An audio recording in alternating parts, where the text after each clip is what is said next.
नमस्ते मैडम। नमस्ते मैडम। नमस्ते मैडम। नमस्ते। कलेक्टर सर है वो, पहली बार वो ऑफिस आई हैं, कम से कम उठ के नमस्ते तो कर लीजिए। मेरे 40 साल के सर्विस में 2 बार यहाँ के करेंसी बदल गए, 20 बार यहाँ के कलेक्टर बदल गए। मैं खुद उठ के नमस्ते बोलूं, ऐसा किसी भी कलेक्टर ने आज तक यहाँ कोई काम नहीं किया। मेरी उम्र के साथ साथ ये कुछ अच्छा करेंगे, इस बात की उम्मीद भी खत्म हो गई है। देखते हैं ये कलेक्टर साहिबा क्या करती हैं।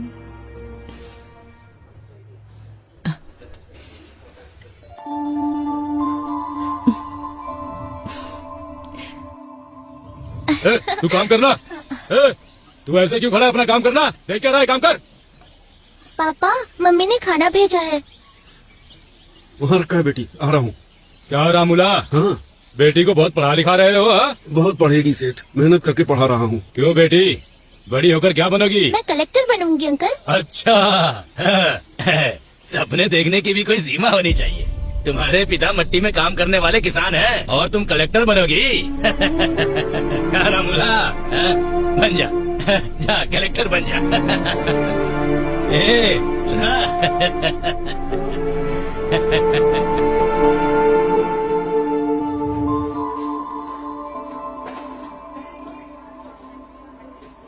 वो प्रोजेक्ट ऑलरेडी खत्म हो गया मैडम।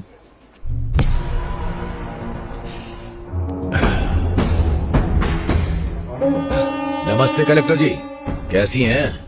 मेरा नाम है रवि, सब मुझे खेत वाला रवि बुलाते हैं। एमएलए का आदमी हूँ, भाई को बहुत पसंद हूँ। जनता मुझसे डरती है। खैर वो सब छोड़ो, शहर के बाहर मेरी 20 एकड़ की जमीन है। लोग उसके बारे में बातें भी करते हैं। वहाँ जब हम बोलेंगे तभी लोग फसल काटेंगे। कोई हमारे खिलाफ जाएगा तो उसका सर भी काट देंगे। मेरे कहने का मतलब यह है कि उस फाइल पर आप दस्तखत कर दीजिए। चेक के ऊपर दस्तखत मैं कर दूंगा। वैसे हम जैसे कि फाइल पर दस्तखत करेंगी तो आपको जिंदगी भर किसी भी तरह की परेशानी नहीं आएगी। इस बात की जिम्मेदारी हमारी है। अगर मना करेंगी तो बेवजह किसी की मौत होना ठीक नहीं है कलेक्टर मैडम, ये आप पर निर्भर है। हाँ, देखिए एमएलए जी की पूछ रवि जी, डराने के लिए ये बच्चों की कहानियाँ बाहर जो वॉचमैन बैठा है उसे, या बाहर बेईमान ब्रोकर जो तुम्हें सलाम ठोकता है उसे सुनाओगे ना, तब वो सुनेंगे, मुझे मत सुनाओ। कलेक्टर जबान संभाल के।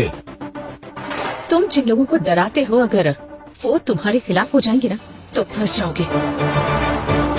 तुम्हारे दस्तखत की अहमियत है तो एक के बाद कुछ शून्य है, पर मेरे दस्तखत की अहमियत कुछ जिंदगियां हैं।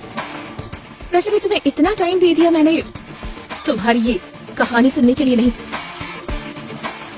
यहाँ पर मौजूद सारे लोगों को क्लैरिटी दिलाने के लिए। तुम लेडी कलेक्टर हो, थोड़ा डरना चाहिए।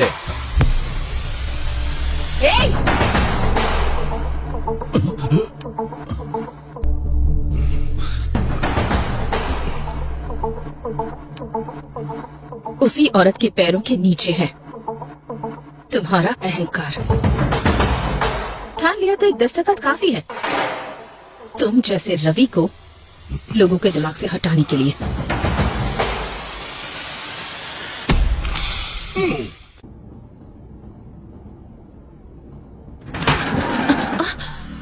क्या हुआ?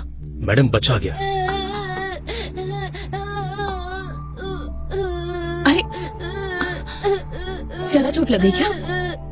दिखाओ मुझे, क्या नाम है तुम्हारा? अरे अरे अरे, तू कैसे गिर गया? अरे चोट तो नहीं लगी ना तुझे? चोट लग गई माँ। कोई बात नहीं, यहाँ लगी है क्या? अच्छा चल, परेशान मत हो, चुप हो जा।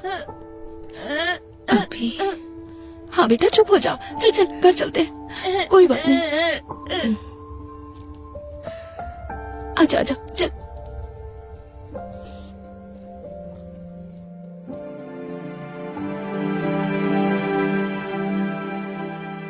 Madam, madam, Is everything okay? Are you feeling better now? Okay doctor. एक मिनट सर। कुछ सालों से औरतों पर हमले हो रहे हैं, इस पर आपका क्या विचार है सर? हाँ सर, बताइए एक कलेक्टर अगर सुरक्षित नहीं है सर, तो एक सामान्य महिला सरकार से क्या उम्मीद करे? इन्वेस्टिगेशन चल रही है, जल्दी अपराधियों को पकड़ा जाएगा। इसके पीछे चाहे कितने भी बड़े लोगों का हाथ हो, वो पकड़ा जरूर जाएगा। सर, कलेक्टर साहिबा की हालत अब कैसी है? चिंता मत कीजिए, वो अभी खतरे से बाहर है, उनकी सेहत अभी स्टेबल है।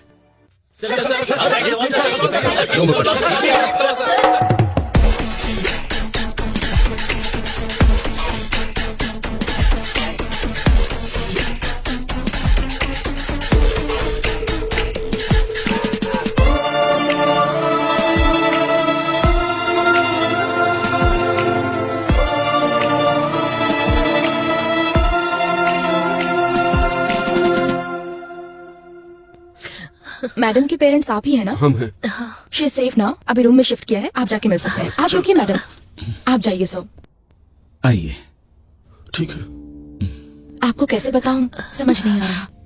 एक औरत को बहुत दर्द सहने की शक्ति भगवान ने दी है, ऐसा कहा जाता है। मैं भी औरत होने के नाते बता रही हूँ, जान भी चली जाए तो इतना दर्द नहीं होता होगा। आपकी बेटी है इसलिए आईसीयू रूम में है, अगर कोई और होती तो मॉर्चुरी में होती। उनके ऊपर अटैक होने के कारण वो फिजिकली ही नहीं मेंटली भी डिस्टर्ब हो गई हैं।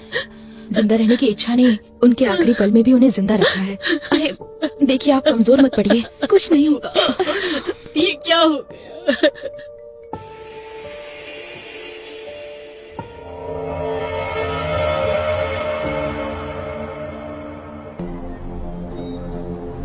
लेकिन एक बात बता सकती हूँ, ये सुबह सोच के रात को किया गया अटैक नहीं है, पहले से प्लान किया गया है।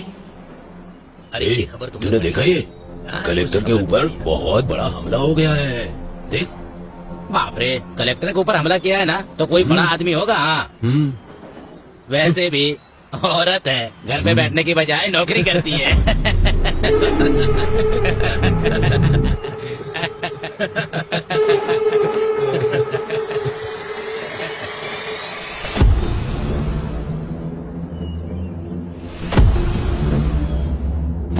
आपने जो पेपर मंगाए थे वो ले आया हूँ, आपको जो देखना है देख लीजिए, बाकी का भी लाता हूँ।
क्यों भाई, अंधेरे में बैठकर इतना क्या सोच रहा है तू?